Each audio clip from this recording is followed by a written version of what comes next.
ओम शांति। आज का जो मैं विषय जो भाव लेकर आई हूँ वह है कर्मों का फल। इंसान को अपने कर्मों के द्वारा ही फल प्राप्त होता है, चाहे वो अच्छा कर्म हो चाहे बुरा कर्म हो। सुख और दुख ये गाड़ी के दो पहिए हैं। अच्छे कर्म होंगे तो आपको सुख की प्राप्ति होगी, बुरे होंगे तो दुख की प्राप्ति होगी। ये मनुष्य के जीवन से, उसकी आत्मा से, कितने जन्मों की आत्मा से चलते आ रहे हैं। ईश्वर हमारे कर्मों के आधार पे ही हमें उसका फल देता है। इस कर्म के चक्कर, जो काल चक्र से हमारे प्रभु श्री राम भी गुजर चुके हैं। आपको पता है कि रामचंद्र जी भगवान को 14 वर्ष का वनवास मिला था। तो वो ईश्वर होते हुए उन्होंने एक मैसेज दिया, बताया कि हमें जो अपने कर्म है उसे भोगना ही है। उन्होंने 14 वर्ष का वनवास लिया। ऐसे हमें हमारे जीवन में जो हमें कर्म है, जो हमारे ईश्वर ने जो हमारे कर्मों के हिसाब से जो हमने फल भोगना है, चाहे वो सुख का हो चाहे दुख का हो, वो हमें भोगना ही है। सुख में इंसान को सुख की प्राप्ति कैसे होती है?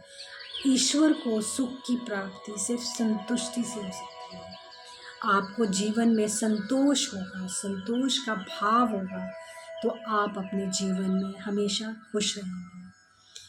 ईर्ष्या होगी किसी को देख के कि उसने ये कर लिया, उसने ये बना लिया, उसने गाड़ी ले ली, उसने घर ले लिया। ये ईर्ष्या का भाव जब होगा तो मनुष्य जो है कभी सुखी नहीं रह सकता, उसकी आत्मा दुखी ही रहेगी। इंसान को अपने अंदर सुख का अनुभव तभी होगा जब उसको संतुष्टि होगी, ईश्वर पर विश्वास होगा कि जो भगवान ने, ईश्वर ने जो मुझे दिया है वो मेरे भाग्य में था। किसी का भाग्य कोई ले नहीं जाता, ना मेरा भाग्य आपका है, ना किसी का भाग्य। हर इंसान अपने भाग्य का खाता है। तो ईर्ष्या करके, हम द्वेष करके कि उसको कितना मिल गया, हमें कुछ नहीं मिला, तो इस असंतुष्ट भावना से आप हमेशा दुखी ही रहेंगे। मनुष्य को चाहिए कि संतुष्टि का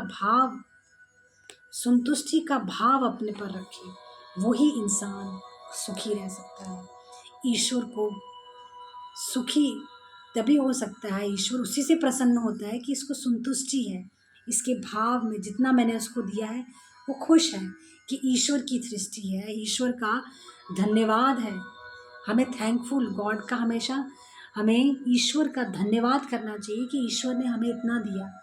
हम इसके काबिल ना होते कि ईश्वर जो दिया, ईश्वर ने हमें कितना कुछ दिया।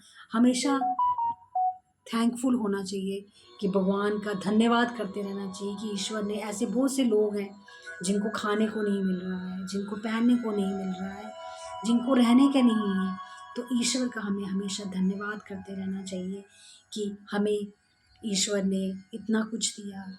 ईश्वर का हमें धन्यवाद हमेशा करते रहना चाहिए।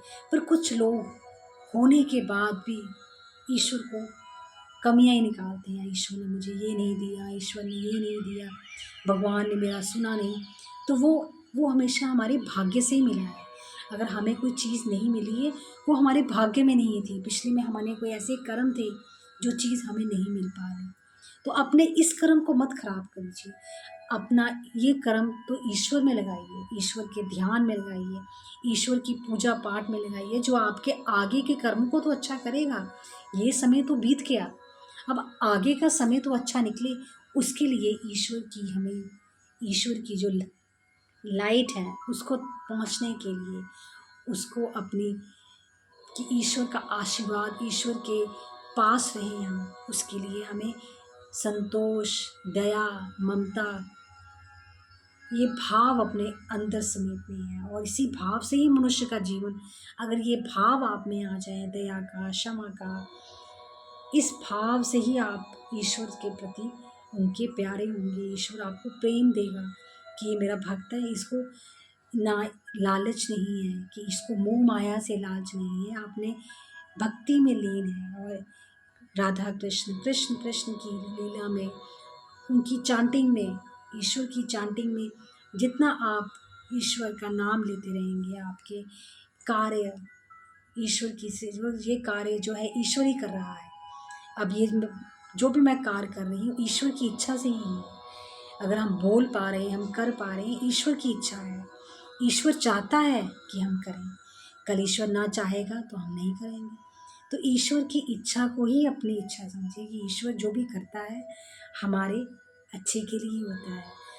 हम ईश्वर को कोसना नहीं है कि हमें ये नहीं दिया, हमें ईश्वर की संतुष्टि से ही ईश्वर ने जो आपको दिया है उसमें संतुष्ट रहना चाहिए। और ईर्ष्या द्वेष से दूर रह के अपने कर्मों के फल हमें भोगने ही है, चाहे सुख के हों चाहे दुख के हों। इस जन्म से लेके दूसरे जन्म हमें भोगने हैं। बस उन जन्मों को, उन कर्मों को कैसे ठीक किया जा सकता है, कैसे प्रसन्न रह सकते हैं हम संतुष्ट से। संतुष्ट का भाव हमारे पास होगा तो हम खुश रहेंगे। ईर्ष्या से नहीं, संतुष्टि से हमें अपने जीवन को व्यतीत करना है। आज का जो विषय था वो था संतुष्ट, अपने कर्मों का फल जो हर इंसान को भोगना है, चाहे दुख का हो चाहे सुख का हो। आज यही विचार था मेरा। अच्छा लगा हो तो लाइक कीजिएगा। थैंक यू, धन्यवाद।